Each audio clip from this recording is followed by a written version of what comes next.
마인드 스케치.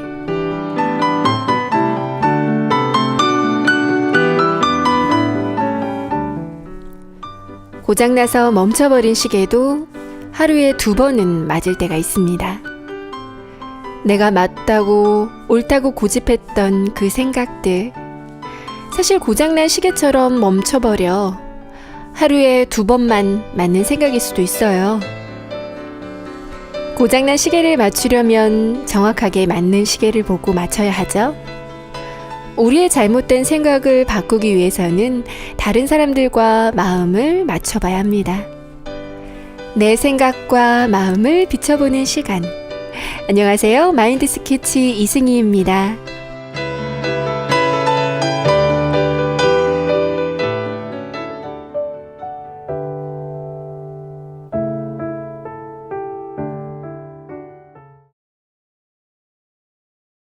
이승희와 함께하는 마인드 스케치, 첫 곡은 노르웨이 숲의 너는 꽃 들으셨습니다. 오늘도 마인드 스케치와 함께 행복한 시간 만들어 가시기 바랍니다. 마인드 스케치 1부 마인드 테라피인데요. 여러분이 보내주신 사연으로 우리들의 소소한 일상과 고민을 나누는 시간, 또 마인드 강연을 들으면서 함께 소통해보는 시간입니다. 인천의 마인드 연구소죠. 마랩과 함께합니다. 이영미 강사님, 그리고 우리의 게스트 표라씨 나오셨습니다. 안녕하세요. 네, 안녕하세요. 네, 반갑습니다. 네. 아니, 저 아까 강사님 핸드폰이 켜져서 잠깐 봤는데, 네. 메인 화면에 굉장히 멋진 사진이더라고요. 네. 여행 갔다 오셨어요? 아, 제가 프랑스에 갔을 때 찍은 사진이에요. 처음에는 아무것도 모르고 교육 일정에 끼워서 가보게 됐는데, 다녀오고 나니까 너무 아쉽더라고요. 너무 좋았겠다. 네, 다시 한번 또 가보고 싶어서 네. 이렇게 핸드폰에다 저장해놓고 매일 보고 있어요. 프랑스에 가보셨다고요? 네. 너무 부러워요. 진짜 부러워요. 네, 저도 언젠가는 꼭 유럽 여행을 가보고 싶어요. 네. 기회가 네. 되면 우리 다 같이 가시죠. 그러게요. 네. 네, 안 그래도 날씨가 따뜻해지니까 여기저기 여행을 가고 싶어요. 유라 씨는 어떨 때 여행이 가고 싶으세요? 지금 승희 씨 말씀하신 것처럼 네. 날씨 따뜻해지니까 너무 가고 싶어요, 지금. 그리고 이제 애들이 네. 커가는 걸 볼 때, 빨리 애들이랑 이제 같이 갔다 와야 되는데 좀 그런 생각을 좀 많이 해요. 그렇죠. 추억을 네. 만들고 싶죠. 네. 네, 아이들과 하는 여행, 참 좋죠. 여행이라는 게 재충전이나 새로운 시작을 위한 원동력 같은 걸로 많이 가시는 것 같아요. 맞아요. 네, 곧 봄인데 풍경도 좋은 데도 많고, 또 사랑하는 사람들이랑 여행 가는 분들 많았으면 좋겠네요. 네네. 그리고 오늘도 여행 같은 설렘을 주는 마인드 테라피 시작을 할게요. 네. 유라 씨.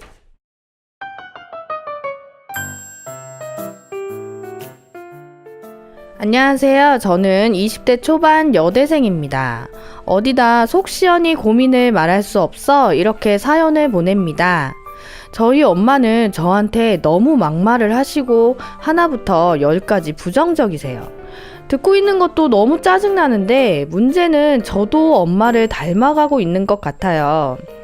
엄마는 제가 방 정리를 안 했다거나 제가 좋아하는 애니메이션 굿즈 같은 걸 사면 정말 심하게 잔소리를 하세요. 예를 들면 너는 사회에 나가면 아무것도 못할 거다.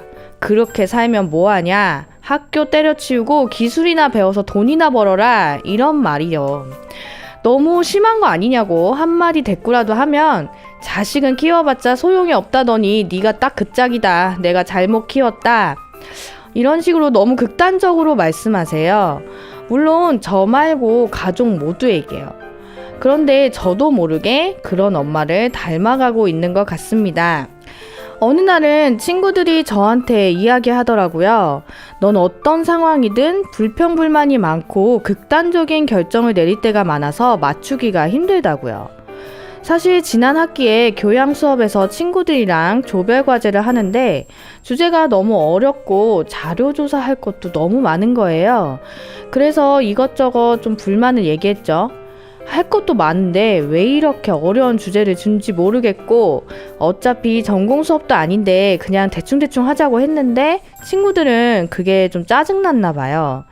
이번에도 자격증을 따자고 얘기가 됐는데 제가 부담스러워서 안 한다고 다음에 하자고 했더니 너는 항상 한 번에 오케이 한 적이 없다면서 화를 내더라고요. 친구들한테 이런 말을 듣기 전엔 제가 이렇게 부정적인 줄 몰랐는데 저도 모르게 엄마를 닮아가고 있나 봐요. 강사님, 저도 잘 모르는 이런 모습을 제가 바꿀 수 있을까요? 도와주세요.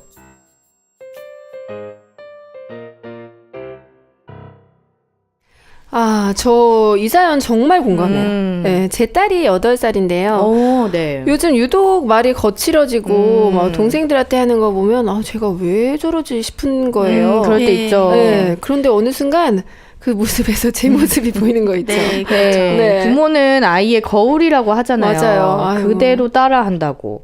그 아이도 자신도 모르게 부모의 영향을 받는 맞아요. 거죠. 그래서 저도 요즘 진짜 아이 앞에서 조심해야겠다고 생각하고 있거든요. 네. 사연 보내주신 분도 아주 고민이 많으신 것 같습니다. 오늘 강연 저 정말 집중해서 들을게요. 강사님, 오늘 주제는 뭔가요? 네, 말의 중요성은 누구나 다 알고 있습니다. 똑같은 말을 하더라도 그 안에 어떤 이미지를 담고 있느냐에 따라서 엄청난 결과 차이를 보이는데요. 네. 특히나 아이를 키우는 부모로서 아이에게 늘 좋은 것만 주고 싶고 또 좋은 영향을 미치고 싶은 건 어느 부모나 마찬가지일 거예요. 맞아요. 그런데 잘 되나요? 아유, 안 되죠, 잘. 네. 생각은 하는데 아이가 뭔가 이렇게 막 고칠 부분이 있다든지 막 제 몸이 좀 힘들면 그때 아이에게 부정적인 그런 말을 참 많이 하는 것 같아요. 네, 맞아요. 사실 알고는 있지만 잘 안 되죠. 사연 주신 분도 충분히 문제점을 인식하고 있지만 네. 고치기가 힘들어서 또 사연을 보내주신 거라 생각이 네, 되어집니다. 맞습니다. 네, 작은 문제만으로도 걱정하고 또 늘 부정적으로 생각하고 짜증, 원망, 불평을 쏟아내는 사람은 자신도 괴롭고 주위 사람들도 힘들게 합니다. 맞아요. 네, 그런데 우리가 말에 얼마나 많은 힘이 있고 또 긍정적인 것과 부정적인 것이 우리 삶에 얼마나 영향을 미치는지 정확히 알면 자주 듣고 아는 것만으로도 변화를 가져올 수 있습니다. 네. 네, 그래서 정한 오늘의 주제는 긍정 더하기입니다. 긍정 더하기. 더하기요. 네. 몇 년 전 세계적인 미용회사 도브에서 제작한 광고가 인터넷에서 화제가 된 적이 있습니다. 이 광고를 위해서 도브는 FBI에서 16년을 근무한 몽타주 전문가를 초빙해 여성 7명의 몽타주를 그리게 했는데요. 여성들의 실제 얼굴은 전혀 보여주지 않은 채로 얼굴에 대한 묘사하는 말만 듣고 몽타주를 그리게 한 거예요. 그리고 한 번은 여성들이 스스로 자신들의 얼굴을 묘사하는 말을 듣고 몽타주를 그리고 또 한 번은 제3자, 여기서는 그 여성의 친구들이 묘사하는 말을 듣고 몽타주를 그리는 식이었어요. 되게 특이한 방식이네요. 그러게요. 그러니까 한 네. 사람을 각각 다른 묘사로 이렇게 2번 그렸다는 거죠. 네, 그렇죠. 심지어 결과는 놀라웠습니다. 친구들의 묘사를 듣고 그린 몽타주가 스스로 묘사한 말을 듣고 그린 몽타주보다 더 아름답게 그려졌다는 거죠. 네, 자기를 묘사한 여성들은 저는 턱이 커요, 주근깨가 심해요 하고 자신의 부정적인 점을 집중해서 묘사한 반면 네. 친구들은 걔는 눈이 예뻐요, 말할 때 표정도 밝고요 하고 긍정적인 점을 많이 이야기했다는 거예요. 네. 실제로 제가 둘이 비교해 놓은 자료를 가지고 왔어요. 아, 그래요? 네, 보여주세요. 청취자분들께는 못 보여드려서 아쉬운데요. 네, 보세요. 네. 네. 이게 같은 모델이라는 말씀이시죠? 네, 맞습니다. 똑같은 얼굴이지만 한 사진은 어두운 표정이고 또 다른 사진은 편안하고 부드러운 표정이죠. 그러니까 그런 것 같은 같아요. 인물 같은데 오묘하게 진짜 다 차이가 있네요. 네, 그러게요. 사실 사람은 똑같지만 긍정과 부정의 힘이 엄청난 차이를 만들어낸 거죠. 실제로 우리가 말이 가져오는 힘에 대해 생각하지 않고 네. 생각 없이 말할 때가 너무나 많이 있습니다. 네, 맞아요. 여러분 프레이밍 효과라고 들어보셨나요? 저는 처음 들어보네요. 프레이밍이요? 네. 프레임은 틀이라는 뜻인데 네. 어떤 틀에 담느냐에 따라 모습이나 분위기가 달라지는 것처럼 또 어떤 뉘앙스로 문제를 다루느냐에 따라서 해석이 달라지게 돼요. 즉 프레이밍 효과란 질문이나 문제 제시 방법에 따라 사람들의 선택이나 판단이 달라지는 현상을 말합니다. 네. 프레이밍 효과에 의해서 동일한 현상이나 같은 상황이라도 제시된 틀에 따라 전혀 상반된 생각을 할 수 있다는 거예요. 예를 들어 볼까요? 병원에서 환자의 수술 생존율이 70%인 경우 의사가 내놓을 수 있는 답변은 두 가지겠죠. 네. 첫째는 사망률이 30%입니다. 아. 두 번째는 성공률이 70%입니다. 듣는 사람의 마음이 어떨까요? 첫 번째 30% 사망률 얘기한 그 답변으로 들으면 없던 걱정도 생길 것 같아요. 네, 오히려 성공률이 큰데도 말이죠. 네, 그렇습니다. 그래서 프레이밍 효과는 어떻게 표현하느냐가 핵심인데 기업의 마케팅 전략으로도 많이 활용되고 있습니다. 네. 네, 어떤 한 우유 회사가 프레이밍 효과를 마케팅에 이용해서 성공한 기업이 있습니다. 네, 바로 제조일자 마케팅을 사용했는데요. 아, 네. 네, 소비자들이 우유를 구입할 때 보통 뭘 보고 구입할까요? 남은 유통기간. 네, 저도 유통기한 좀 긴 거, 네, 길게 남은 맞아, 거. 길게 남은 거. 그쵸. 네. 우유를 먹을 수 있는 기한이 얼마나 남았느냐, 즉 유통기한이 가장 오래 남은 우유를 선택하곤 합니다. 네. 하지만 사실 우유는 제조사마다 유통기한이 상이하기 때문에 유통기한이 신선도의 기준이 될 수 없다고 해요. 그래서 이를 간파한 우유 회사가 유통기한이 아닌 제조일자를 전면에 표기함으로써 신선도에 대한 인식의 틀을 새로 만들게 된 거죠. 네, 물론 제조일이 지난 우유는 판매가 안 될 것이고 또 그래서 재고 소진이 어려워지는데도 그런 리스크를 감수하고 이 마케팅을 진행했는데 결과는 대성공이었습니다.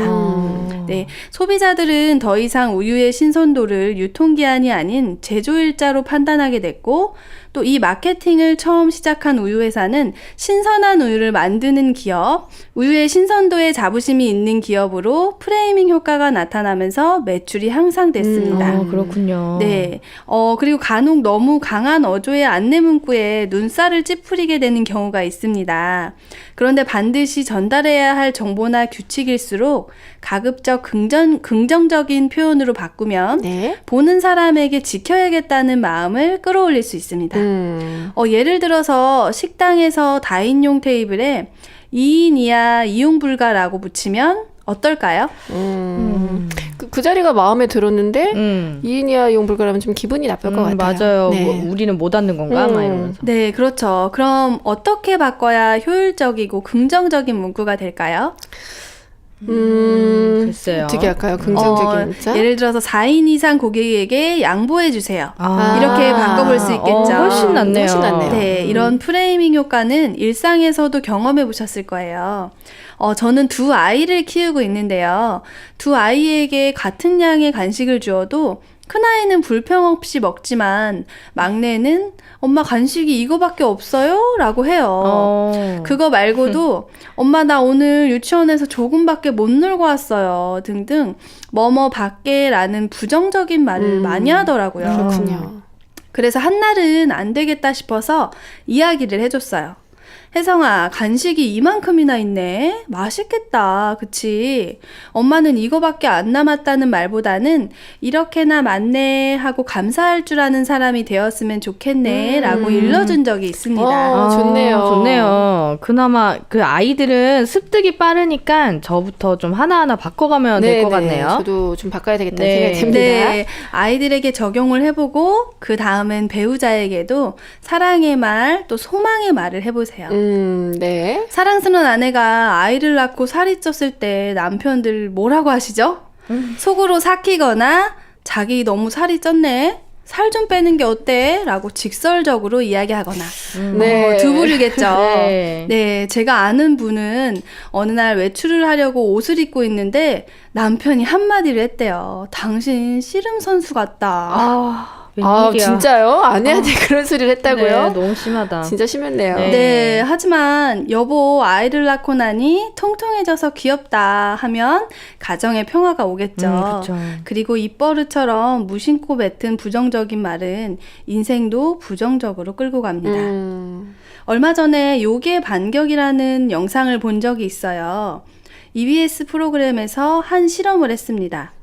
실험 참가자에게 12개의 단어를 제시해 줍니다. 제시되는 단어는 긍정단어, 부정단어, 금기어, 중립단어 이렇게 4종류였는데요. 네. 실험을 시작했고 단어가 스피커에서 흘러나왔습니다. 자유, 청춘, 이기다, 퇴화, 잔인함, 우울, 욕, 항만, 주변, 걸다. 두 분은 어떤 단어가 기억나시나요? 저는 청춘이요. 저도 자유? 청춘 자유일기다. 네, 두 분은 제가 방송 중이라 욕이라는 표현을 해서 앞 단어를 잘 기억하셨는데요. 실제 실험 참가자는 단어를 잘 기억하려고 하다가 욕이 나오는 순간 앞 단어가 잊혀졌다고 말했습니다. 실제 이제 우리 그 욕이 나왔군요. 욕이 나왔던. 네. 강사님이 그냥 욕이라고 네, 표현한 그렇죠. 게 네, 욕은 다른 단어보다 4배나 강하게 기억되고 분노, 공포 등을 느끼게 하는 감정의 뇌를 강하게 자극해서 이성의 뇌 활동을 막습니다.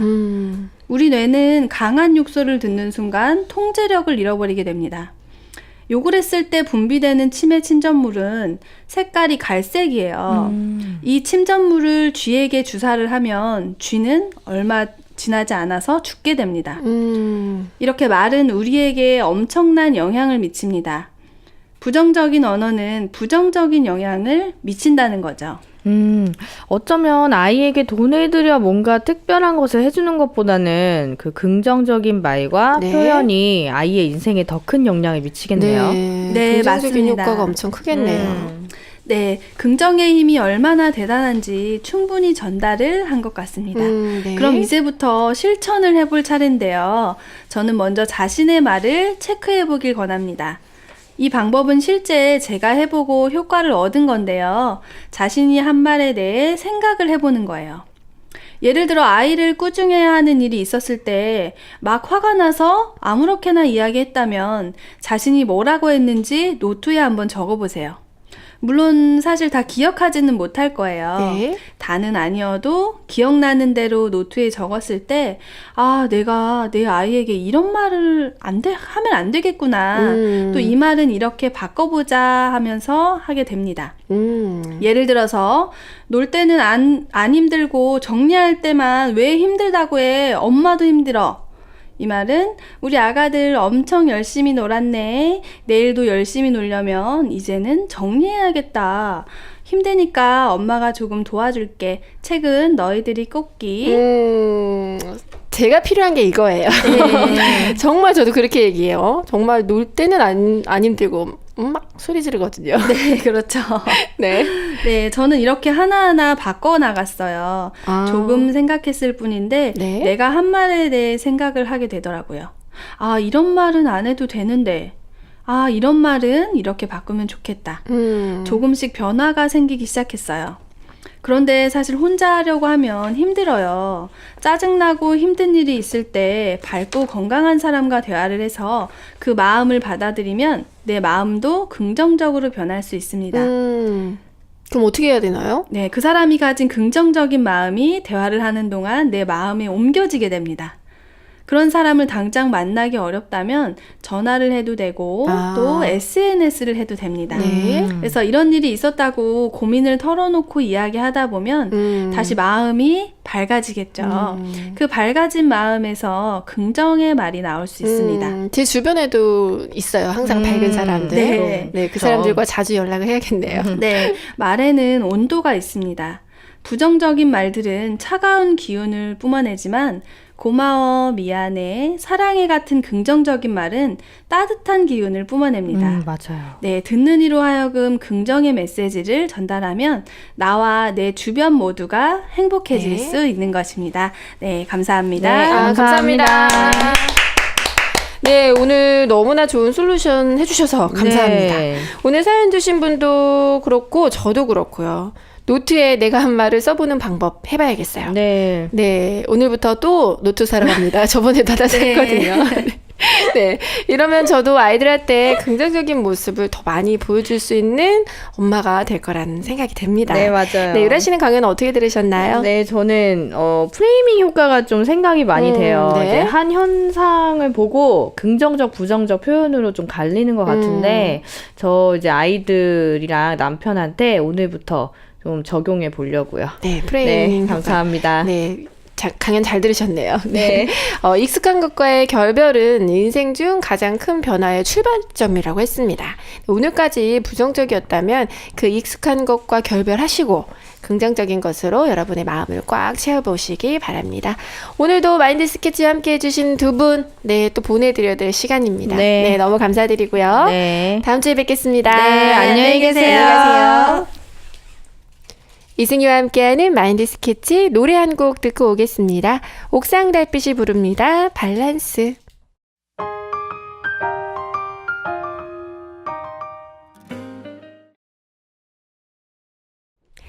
이승희의 마인드 스케치 2부, 꿈을 꾸는 사람들. 성공하려면 내면으로부터 다시 변화하라. 작가 스티븐 코비가 한 말입니다. 그는 성공의 조건을 내면에서, 즉 마인드에서 찾고 있는데요. 성공한 사람들이 가진 그들만의 특별한 마인드를 소개하는 꿈을 꾸는 사람들. 오늘의 주인공은 누구일까요?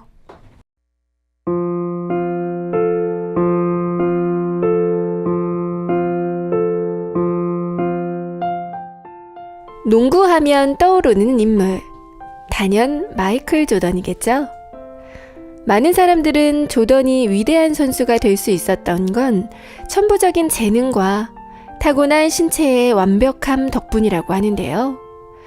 정작 조던은 정신적 강인함과 마음이 내가 가진 육체적 장점보다 훨씬 더 강하다고 했습니다. 그런데 이런 조던이 NBA 레전드급 선수인 매직 존슨, 레리 버드, 카일 말론 등과 겨뤄서 질 거란 생각이 안 든다는 조던인데 유일하게 이길 수 있을지 잘 모르겠다고 말하는 선수가 한 명 있습니다. 바로 오늘의 주인공인 코비 브라이언트입니다. 코비는 펜실베니아주 필라델피아에서 태어났는데요. 그의 아버지는 NBA 선수였던 조 브라이언트입니다. 아버지의 영향으로 자연스레 농구를 좋아하게 된 소녀는 아버지가 벗어놓은 양말을 둘둘 말아 빨랫감통에 던져 넣는 연습을 할 정도로 농구를 좋아했습니다. 고등학교 3년간 농구 선수로 5개의 포지션을 소화하면서 팀을 우승으로 이끌며 맹활약을 했습니다. 코비는 새벽 5시에 체육관에 가서 2시간 동안 개인 훈련을 한 뒤 7시부터 수업을 들으러 갔다고 해요. 그 후 코비는 대학 진학 대신 곧바로 NBA 프로의 길을 걷게 됩니다. 어찌 보면 당연한 결과지만 정작 코비는 프로 세계의 높은 벽을 경험했습니다. 고등학교 시절 날렸던 실력이 프로의 세계에서는 벤치 신세였거든요. 코비는 마이클 조던을 좋아하고 존경했는데요. 누구나 열심히 해서 조던을 뛰어넘어야지 생각하지만 코비는 조금 달랐습니다. 그는 진짜 마이클 조던이 되고 싶었습니다. 그때부터 그는 조던의 시합 비디오를 돌려보며 조던의 기술을 익혔습니다. 아니, 그 정도로 똑같으려면 기술을 훔쳤다고 해야겠죠. 하지만 비디오 테이프가 늘어날 정도로 보고 또 보며 연습하는 코비에게 사람들은 말했습니다. 너는 절대 조던이 될 수 없어. 자신이 보기에도 조던이 되기엔 부족해서 코비는 조던의 모든 것을 자신의 것으로 만들기로 마음먹습니다. 조던의 전매 특허인 페이드 어웨이 슛부터 경기 중 혀를 내미는 것까지 더 이상 가져올 게 없을 정도의 경지에 올랐을 때 코비는 조던이 유일하게 두려워하는 선수가 됐습니다. 코비는 누구보다 더 일찍 연습을 시작했습니다. 팀의 공식적인 연습 시간 2시간 전부터 농구 코트에 있었죠. 시합이 있는 날에도 혼자 800개의 슛을 성공시키고 그 후에 경기를 뛸 만큼 연습을 거듭한 선수입니다. 그리고 그는 실수하는 것을 전혀 두려워하지 않았습니다. 그래서 공을 많이 넣지 못하는 것으로도 유명한데요. 2014년 성공시키지 못한 슛이 13,418개를 넘어서 NBA 1위를 기록했을 때도 자신은 빈틈을 계속 메워가고 있다고 말했죠. 2000년 초 발목 부상이 반복됐을 때 탭댄스가 발목 강화에 좋다는 이야기를 듣고는 여름 내내 탭댄스를 배웠습니다. 손목이 부러졌을 때는 왼손을 집중적으로 연습했습니다. 심지어 왼손을 연습할 수 있는 저류의 기회라며 오른손에 깁스를 한 채 왼손으로만 드리블과 슛을 연습했습니다. 그렇게 코비는 20년간 LA 레이커스를 NBA 우승으로 5번이나 이끌었고 1346개 경기를 뛰면서 33,643점을 넣었고 NBA 통상 득점은 3위, 올림픽 금메달 2회, NBA 올스타 18회, 그야말로 농구계의 새로운 전설이 됐죠. 지금은 코비가 은퇴를 해 코트 위에서 볼 순 없지만 LA 레이커스는 존경의 의미로 그가 은퇴한 뒤 20년 동안 코비의 번호 8번과 24번을 영구 결번으로 지정했습니다. 한 선수를 위해 2개의 번호가 영구 결번이 된 것은 모든 스포츠 종목을 통틀어 처음 있는 일이었습니다. 그는 그렇게 2번째 조던이 아닌 유일한 코비 브라이언트가 됐습니다. 그리고 자신의 성공을 한마디로 표현했죠. 농구 선수로서나 한 개인으로서나 나는 기대 이상의 성과를 냈다. 엄청나게 노력한 결과이다. 나라는 오렌지에서 한 방울도 남지 않도록 모든 것을 짜냈기 때문에 가능했다. 여러분도 세워놓은 목표가 있으신가요? 오늘도 그 목표를 향해 달려가고 있다면 코비 브라이언트처럼 내 안에 들어있는 모든 것을 짜내보면 어떨까요?